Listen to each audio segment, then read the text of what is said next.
भूमिरापो नलो वायुः खं मनो बुद्धिरेव च अहंकार इति यं मे भिन्ना प्रकृतिरष्टधः। आर्यम गुरुदेव, कृपया आप श्रीमद् भगवत गीता के इस 7वें अध्याय ज्ञान विज्ञान योग के इस चौथे श्लोक का भावार्थ समझाने की कृपा करें। गिनती करा रहे हैं गुण तत्वों की, मनुष्य जीवन में होने वाले संवेगों की, उपलब्धियों की, मनोवृत्तियों की, चित्त की अवस्थाओं की, और कहते हैं कि पृथ्वी, जल, अग्नि, वायु, आकाश जो पंच तत्व हैं ये मेरे द्वारा ही समाविष्ट हैं, मुझ में ही सुस्थिर हैं और मुझसे ही संबद्ध हैं। इसके बाद मन, बुद्धि और अहंकार, ये तीन हमारी विशेष वृत्तियां हैं, विशेष अवस्थाएं हैं।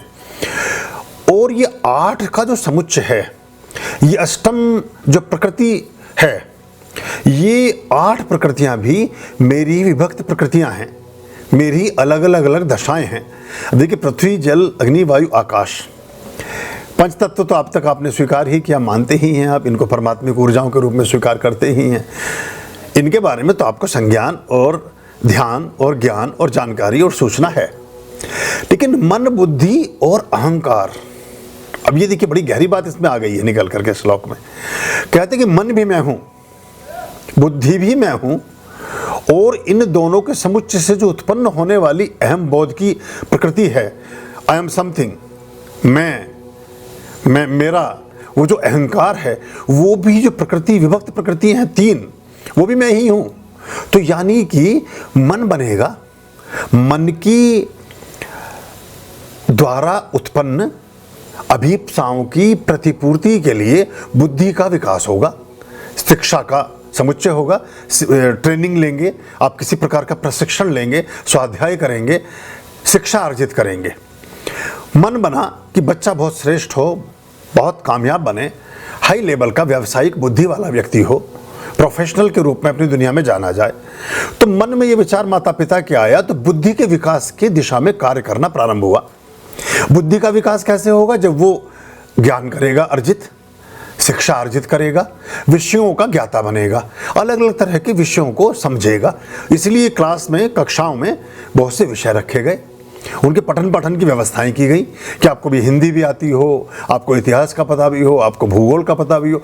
जब इन सब चीज़ों की सूचनाओं का, ज्ञान का, और अपने दिमाग में उत्पन्न होने वाली, अब ये देखिए बुद्धि की बात हुई, मस्तिष्क की बात नहीं हुई है। आप परिष्कार मस्तिष्क का करते हैं और विकास बुद्धि का होता है। आप चलाते साइकिल का पहिया हैं, लेकिन डायनो में से जलता बिजली का बल्ब है। मतलब जो गाड़ी हमारी सड़क पर दौड़ती है, उस गाड़ी के रेडिएटर, उस गाड़ी के डायनो में से हमारी जो बिजली बैटरी रखी है, वो बैटरी रिचार्ज होती है, जलता उससे बल्ब है। तो जो मस्तिष्क की प्रखरता है, वो बुद्धि को विकसित करती है। मन की प्रतिपूर्ति हो जाए और बुद्धि विकसित हो जाए और मस्तिष्क प्रबल हो, तो अहंकार उसकी छाया के तले निर्मित हो जाता है।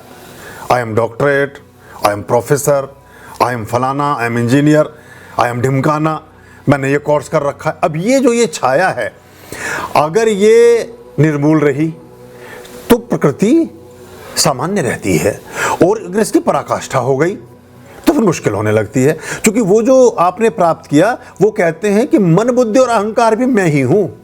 तो मेरे किस तत्व को आपने बढ़ाना है, ये आपके हाथ में है। बड़ी गहरी और बड़ी सूक्ष्म बात, और बड़ी साधारण और बड़ी अच्छी बात, और हमारे जीवन से एकदम से जुड़ी हुई बात। तो ये इस श्लोक के माध्यम से परमात्मा कहते हैं कि मैं पंच तत्व तो हूँ ही हूँ, मैं इन पंच तत्वों के समाविष्टि में जो 3 अलग से प्रकृति के तत्व हैं, वो भी मैं ही हूँ।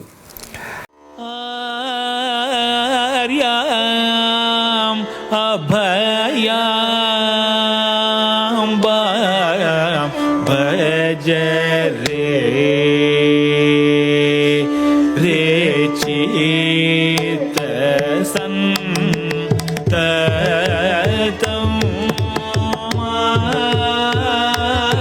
आर्याम अभयाम